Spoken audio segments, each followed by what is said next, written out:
Welcome to Natu Reads, an audio library of revolutionary texts.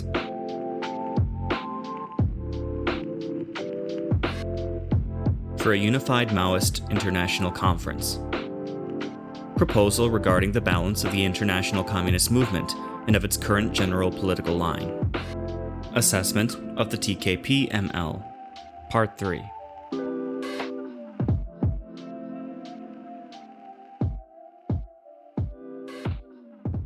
F. On the definition of universality of the People's War. The issue of armed struggle/war/revolutionary violence is a problem that all communists have to deal with diligently in their class struggle. Quote, "The seizure of power by force of arms, the solution of the problem by war, is the chief task and the highest form of revolution. This Marxist-Leninist principle of revolution applies both to China and to all countries," end quote, Mao Zedong. As Chairman Mao has made perfectly clear, revolutionary violence is a principle without exception, and this applies to all countries. No bourgeois government will surrender its political power to the proletariat in a peaceful process. Whether in the semi-colonial, semi-feudal, capitalist, or capitalist-imperialist countries, the revolution will not progress and conclude without civil war. If this is an undeniable fact, how can revolutionary violence and armed struggle be determined in communist struggle for political power? And what should be the theory of war that we take as a basis, and according to what? For MLMs, People's War theory is the most advanced synthesis of all war experiences, from history to the present.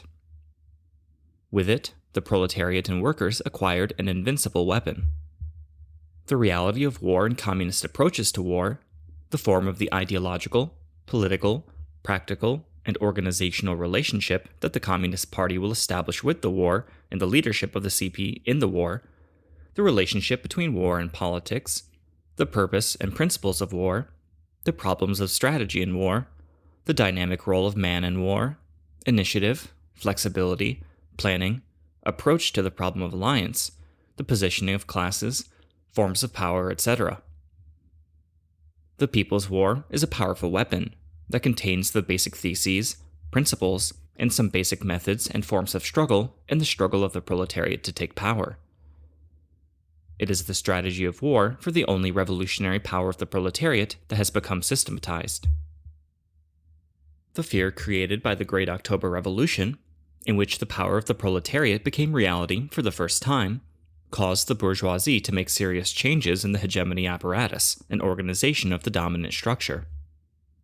The bourgeoisie and the ruling classes have centralized violence both within their given borders and in the international arena, and have created an international network. Just as the proletariat has created a new synthesis based on the experiences in the power struggle, as in the theory of the People's War, the bourgeoisie has equipped itself with methods and tools that maintain its dominance within its own domination apparatus, ensure its continuity, and neutralize counterattacks. And just as the communists look at the world revolutionary struggle processes, learn from these lived experiences, and turn them into political and practical experiences for themselves, the bourgeoisie does the same. When we look at the problem by narrowing it down on the axis of war and violence, we see that the bourgeoisie has formed international violence organizations not only within its own borders, but also in the international arena to protect the dominant structure. The establishment of the bourgeoisie's International Joint Protection and Attack Organization in the military sense, under the name of NATO, is a concrete example in this sense. We know that, since its establishment, it has made all kinds of practices to stifle the revolutionary struggles that have developed in socialist countries, especially in the USSR, and in all countries around the world. The bourgeoisie has constantly developed its instruments of violence. First, in the Paris Commune of 1871, and then, especially, in parallel with the revolutions that took place during and after the Great October Revolution. The struggle for power of the proletariat has to include revolutionary violence from the very beginning, equipping itself with the violence of the proletariat against the violence of the counter-revolution. As Comrade Mao put it very clearly, quote, the revolution is not a dinner party. It is not a literary event. It is not a painting or embroidery. It cannot be done gracefully. Revolution is an act of violence, end quote. We agree on this point, but there follows another question that awaits an answer. Since the economic, social, cultural, and traditional dynamics of each country are different, and the unequal development of capitalism continues to prevail, how will the power struggle of the proletariat, which is carried out on the basis of countries, handle the problem of violence and organize it?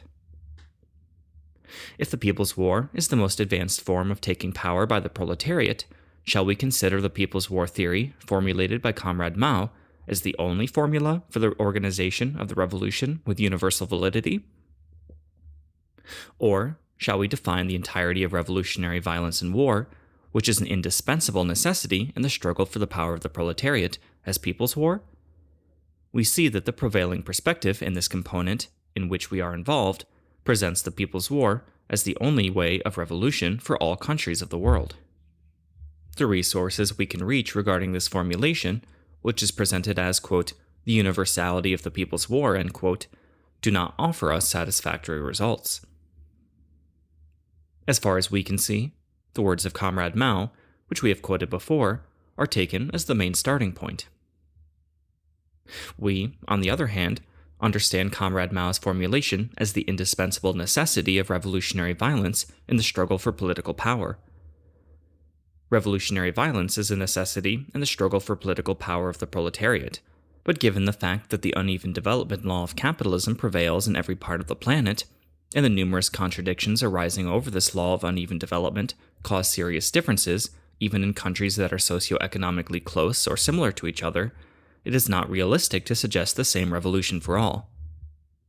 The examples given in the writings presenting the People's War as the only model for making revolution universally are not satisfactory. The examples of armed struggle from the USA, Germany, Italy, Spain, Japan, Ireland, France are meaningful only in terms of seeing that revolutionary violence can be organized, not in the sense that a People's War can be waged.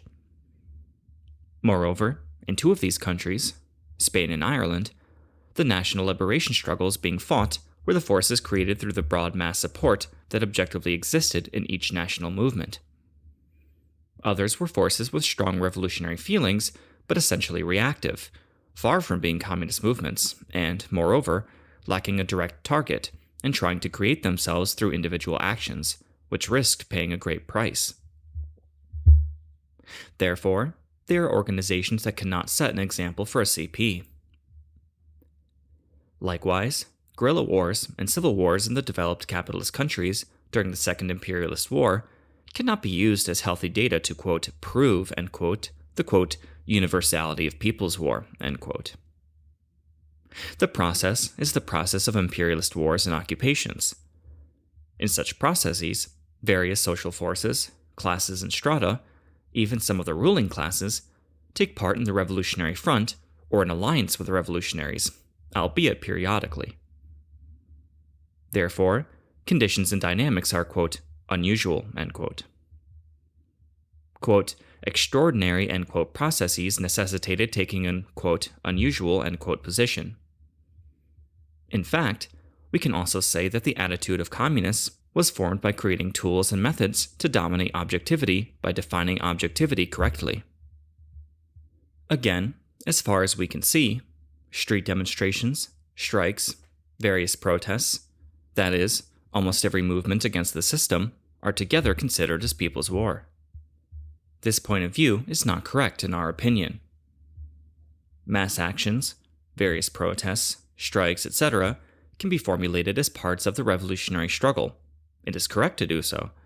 And People's War is a theory that includes these, but with the organization of revolutionary violence in the form of guerrilla war at its center. The advancement by establishing political power and domination over the parts and stages, the creation of areas cleared from the enemy, and the CP as the center and leadership of all these and the People's Army. If we take it this way, that is, if we take the form that Comrade Mao formulated and outlined in detail in his writings, then it is not possible to talk about the universality of the People's War as we know it. because the formulation of Comrade Mao is clear. Comrade Mao embodies the problem of the way of revolution in his article titled, quote, Problems of War and Strategy, end quote, dated November 6, 1938. China's characteristics and Revolutionary War.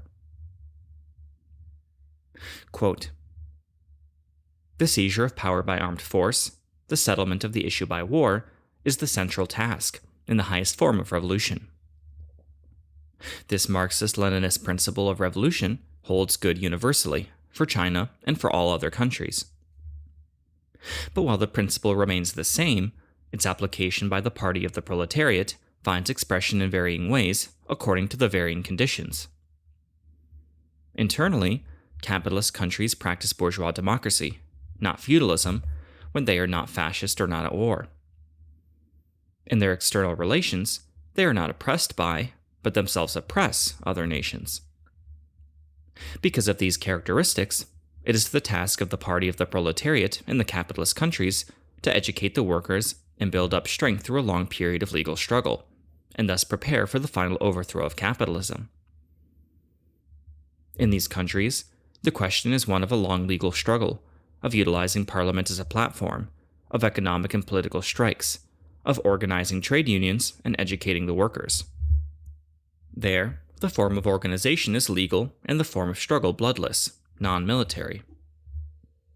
On the issue of war, the communist parties in the capitalist countries oppose the imperialist wars waged by their own countries.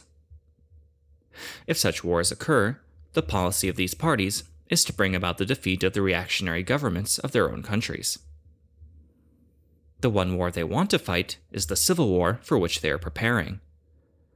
But this insurrection and war should not be launched until the bourgeoisie becomes really helpless, until the majority of the proletariat are determined to rise in arms and fight, and until the rural masses are willing to give help to the proletariat. And when the time comes to launch such an insurrection and war, the first step will be to seize the cities, and then advance into the countryside, and not the other way about. All this has been done by communist parties in capitalist countries, and it has been proved correct by the October Revolution in Russia. China is different, however. The characteristics of China are that she is not independent and democratic, but semi-colonial and semi-feudal, such that internally she has no democracy, but is under feudal oppression, and in her external relations she has no national independence, but is oppressed by imperialism. It follows that we have no parliament to make use of and no legal right to organize the workers to strike. Basically, the task of the Communist Party here is not to go through a long period of legal struggle before launching insurrection and war, and not to seize the big cities first and then occupy the countryside, but the reverse. Quote, in China, the armed revolution is fighting the armed counter-revolution. That is one of the specific features and one of the advantages of the Chinese Revolution, end quote. This thesis of Comrade Stalin is perfectly correct, and is equally valid for the Northern Expedition, the War of Agrarian Revolution, and the present War of Resistance against Japan. They are all revolutionary wars, all directed against counter-revolutionaries, and all waged mainly by the revolutionary people, differing only in the sense that a civil war differs from a national war, and that a war conducted by the Communist Party differs from a war it conducts jointly with the Kuomintang. Of course, these differences are important. They indicate the breadth of the main forces in the war, an alliance of the workers and peasants, or of the workers, peasants, and bourgeoisie, and whether our antagonist in the war is internal or external, whether the war is against domestic or foreign foes, and if domestic, whether against the northern warlords or against the Kuomintang. They also indicate that the content of China's Revolutionary War differs at different stages of its history. But all these wars are instances of armed revolution fighting armed counter-revolution. They are all revolutionary wars, and all exhibit the specific features and advantages of the Chinese Revolution.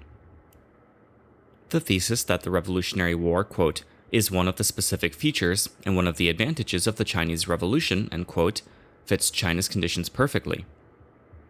The main task of the party of the Chinese proletariat, a task confronting it almost from its very inception, has been to unite with as many allies as possible, and, according to the circumstances, to organize armed struggles for national and social liberation against armed counter-revolution, whether internal or external.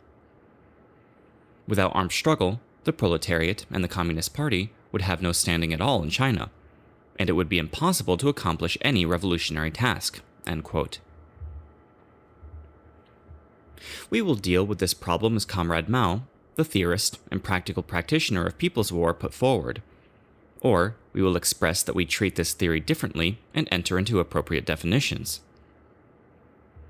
When it is advocated that the People's War, as it is known in developed capitalist countries, should be taken as a basis from the beginning, it is necessary to talk about realizing such components as guerrilla warfare, mass support, which is the sine qua non of the guerrilla, the peasant mass that created itself through feudal contradictions, base areas, red political powers, and the creation of the Red Army. To claim that these conditions can be fulfilled when we exclude the imperialist war and occupation conditions and take today's given reality as a basis is not compatible with reality. It is one thing to define the organization of the CP in imperialist countries with a formulation such as the party's positioning its main body illegally from the very beginning, organizing itself within the reality of a belligerent party, organizing revolutionary violence. It is another thing to define the existence of the CP in imperialist countries with the classical formulation of the People's War. National, ethnic, and sectarian problems are also quite evident in these countries, and all these are factors that impede the development of armed struggle, guerrilla warfare, or People's War as a whole. Ultimately, the social conditions that brought the People's War into existence are semi-colonial, semi-feudal conditions. Comrade Mao later brought the problem to a state of extension that would be valid for countries where there were no feudal remnants, but which had fallen into the clutches of imperialist capital and had become dependent. In this context, People's War is a war strategy that is valid for all semi-colonial countries. After the Chinese Revolution, countries with similar conditions developed the struggle through the People's War and succeeded in taking power in some places. Likewise, countries such as Peru, India, the Philippines, Nepal, and Turkey can wage People's War based on the reality of similar socioeconomic structures and make progress and develop. Despite being in different geographies of the world, the quote, unique feature, end quote, of these countries is that their socioeconomic structures overlap. It is precisely for this reason that it is possible to implement the People's War strategy in these countries. In the imperialist capitalist countries, these contradictions, which we have mentioned roughly, are largely absent. Therefore, semi-colonial, semi-feudal, or imperialist countries cannot be put in the same basket, and a solution cannot be offered with the same recipe, because there are serious differences in the contradictions that we raised above. The way a revolution takes place is through the determination of these contradictions. The question of the universality of People's War is, quote, what is the war strategy of the proletariat, end quote? And, quote, does the proletariat have a completed war strategy, or should it be finished, end quote? These are controversial questions. In our opinion, People's War is a long-term, anti-feudal, or anti-imperialist revolutionary war strategy carried out from the countryside to the cities under the leadership of the CP. It cannot be applied in developed capitalist countries where the revolution would start in the cities and spread to the countryside with a great uprising as a valid war strategy in the conditions of semi-colonial, semi-feudal, or colonial countries. Because the revolutionary war in the developed capitalist countries will take place at the end of a protracted, quote, peaceful, end quote, struggle, to engage in an armed struggle without such a struggle is not the right strategy in these countries' conditions. This difference causes us to define the universality of People's War as a war strategy involving semi-colonial and semi-feudal or colonial countries. However, we fully believe that a warlike process will take place in the developed capitalist countries as well. Because revolutionary violence is a principle without exception, it has certainly been proven. The differences between the form that the revolutionary violence will take in developed capitalist countries and the form it will take in semi-colonial and semi-feudal or colonial countries are at the level of quality. Considering the confusion they cause, we disapprove of expansions that would lead to ignoring these qualitative differences, and moreover, strategy definitions now formulated by Mao Zedong. Mao specifically stated that the revolutionary struggle in developed countries would go through a protracted, quote, peaceful, end quote, period. This feature remains valid. While accepting that the way the proletarian world revolution takes place is not completely predictable, it is a known or accepted reality that the places of world revolution that are ready to ignite and flare up in a short time are semi-colonial, semi-feudal countries. As long as the fire in these areas does not take on a real character, the, quote, peaceful, end quote, struggle period will continue to be essential in developed countries. It is wrong if the communist parties in these countries prefer armed struggle to, quote, peaceful, end quote, struggle, as it will cause defeats and reduce the revolution, which is the action of the masses, to the vanguard actions of a handful of armed militants, causing the revolution to be grasped mainly outside the masses. It is a great mistake to dictate such thoughts within the universality of People's War. If it is said that, quote, People's War includes valid and even compulsory armed warfare in the last stage of the long-term peaceful struggle in developed countries, end quote, this content should be specifically mentioned. Although we see this content outside the understanding of People's War that we advocate, we distinguish it from the wrong approaches we have just mentioned and do not reject it on the basis of principle. The definition of the People's War as the universal war strategy of the proletariat requires that its basic principles be determined by specifying the qualitative differences between countries, which we have explained above. To be able to conduct the Revolutionary War with the understanding of the People's War, the original form that it will take in every country requires that the principles of People's War be different from what is known or what we know. Accordingly, the long-term armed struggle for power, advancing from the countryside to the cities, based on red political bases, and peasant guerrilla warfare as the inevitable starting form of this, should not be the principles of the People's War strategy. The principles of the People's War must be emphasized and precisely stated. Accepting the People's War as valid on the whole world scale, with a theory based on the principles determined by Comrade Mao, will not fit reality, and will result in an idealism of, quote, I said it happened, end quote. Therefore, a discussion on this axis requires a new theoretical discussion and determining new principles for the People's War. On this axis, future approaches and new attitudes will undoubtedly be open to discussion. The Declaration mentions 4 fundamental questions for the People's War. 1. Proletarian ideology, Marxism-Leninism-Maoism applied to the concrete practice and features of the revolution. 2. The necessity of the Communist Party leading the People's War. 3.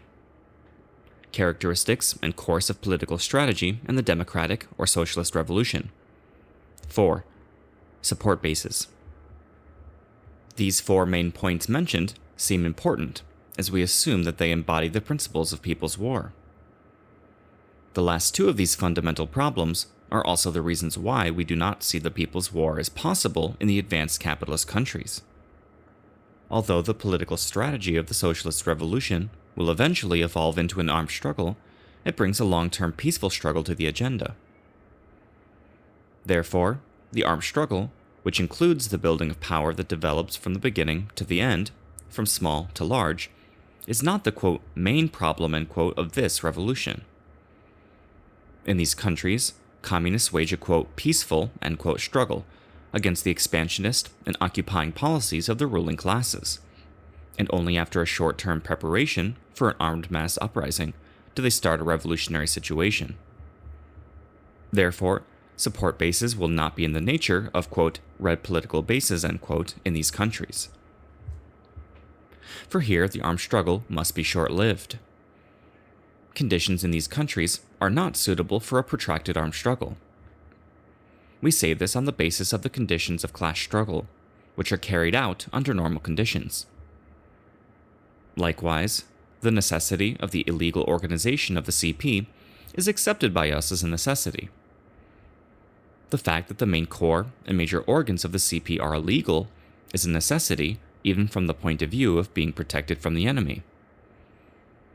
In addition, it requires determining how, where, and with what social force the support bases will be built, how the army, which is one of the three weapons of the revolution, will be organized, and how it will gain its course of action.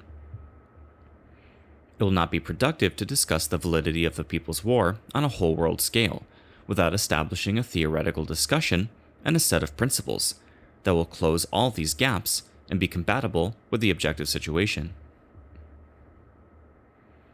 We recognize that Maoism offers important, decisive approaches to the advanced capitalist countries in terms of continuing and concluding the Revolutionary War and maintaining the new revolutionary power. In this sense, we argue that the Maoist Revolutionary War theory has content that includes these countries. But we object to this being explained with the claim of, quote, universality of People's War, end quote. Because there are also serious left revisionist comments brought about by this claim. These include that the proletarian world revolution is possible with a certain People's War that will take place all over the world at the same time. We see that this interpretation, which also opens the door to Trotsky's understanding of world revolution, was not rejected in the Declaration. According to this, the communists, quote, must oppose the imperialist world war with the world people's war if it breaks out, end quote. If the imperialist world war breaks out, the communists in every country will oppose it with the understanding of waging a power struggle against their rulers, but mainly with the aim of putting an end to the world war. This does not condition a people's war that will start in every country. In order to start the people's war, the communist parties in each country must have determined the revolutionary situation. And of course, communist parties must have been built in these countries before that. In semi-colonial and semi-feudal countries, the Communist Party will be built in war, while in developed capitalist countries, it will be built in long-term peaceful struggle. This brings before us the problem that communist parties, especially in the developed capitalist countries, are not prepared for the People's War, which will start at the same time as the imperialist world war and is formulated as the only form of opposing this war. In this case, it is not possible to defend the understanding that the communists in the developed capitalist countries have to start the, quote, People's War, end quote, immediately. This needs to be determined in concrete terms, and these terms will be significantly related to the specificity of the countries. In many countries, the struggle against the imperialist world war may and will have to be waged without the People's War. It is a kind of dogmatism to have determined this beforehand, independently of the circumstances, and dogmatism only produces dogma and inevitably loses because of it. Such problems or unique situations were neglected in the Declaration. Neglecting these and not explaining them with warnings will pave the way for familiar leftist interpretations of the People's War. This road even appears to have been opened. However, it is of decisive importance not to fall for left revisionism while standing against right revisionism. In addition, although the, quote, universality of the People's War, end quote, is mentioned both in this document and in some other articles, there is no clear program, set of principles, organization, and way of action that we can see on how this will happen in imperialist capitalist countries. If the, quote, People's War, end quote, is the only strategy that should be applied universally, and if the imperialist capitalist countries are also included in it, then how this will happen in any imperialist country along which military and political line must be revealed. G. Three worlds, or world divided into two. Concepts such as, quote, third world, end quote, and, quote, third world countries, end quote, are frequently used in this draft to describe the storm centers of the revolution. As we do not see this concept as correct, we think that depending on this concept, the door will be opened to erroneous approaches in the issue of the fundamental contradiction in the world, or multiple fundamental contradictions as is misplaced in the draft. In this context, the use of this concept evokes the, quote, three worlds theory, end quote, provides a basis for it, and shows that a strong and full confrontation with this reactionary theory has not yet taken place. We think that the approach that divides the world into three poles, to determine a world system and a series of contradictions based on it, is fundamentally wrong. It provides a basis for an approach that confuses the working class and the oppressed peoples of the world, blurs the distinction between friend and foe, and, in this sense, may cause problems in the separation of imperialist powers and all reactionary forces that are the link of that system. We are of the opinion that the Dengist, quote, three worlds theory, end quote, is a harmful residue that finds its reflection in communist movements. It is seen that this concept is used based on an approach based on this definition of the world by Chairman Mao and the CCP he led.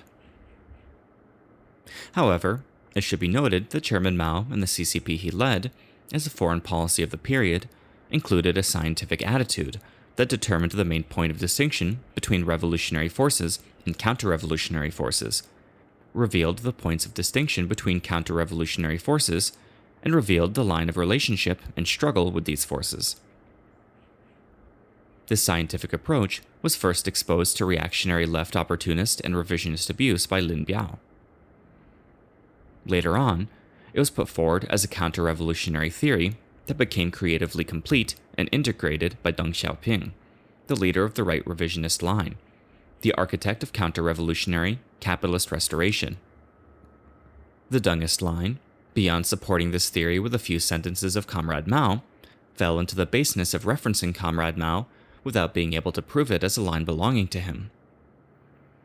Against Comrade Mao's communist red flag, he waved the white flag of revisionism with this theory. The misinterpretation of the 1971 CCP foreign policy document, titled, quote, Some Remarks on the Foreign Policy of the People's Republic of China, end quote, forms the basis of approaches that divide the world into three. This document has a scientific substance, which includes the clarification of the people and counter-revolutionary forces, and then the contradictions between the other forces and the policy to be applied against them. It has an approach based on class analysis with clear and precise lines. However, this approach is based on Deng Xiaoping's speech at the United Nations in 1974, while Comrade Mao was still alive, and instead of the relations of production, the class differences on which they are based, the nature of the ruling classes in these countries, the rich, the developed, the underdeveloped, the poor, and the productive forces are divided into three worlds based on the distinction of the development of their relations. In 1976, the CCP announced it as a strategic approach in a speech at the United Nations. Accordingly, the world was under the domination of two, quote, superpowers, end quote, i.e., the USA and Russian social imperialism, and these are the first world. Developing countries in Asia, Africa, and Latin America, and other regions make up the third world. The developed countries that fall between these two form the second world. The contradiction between the first world and the third world is essential.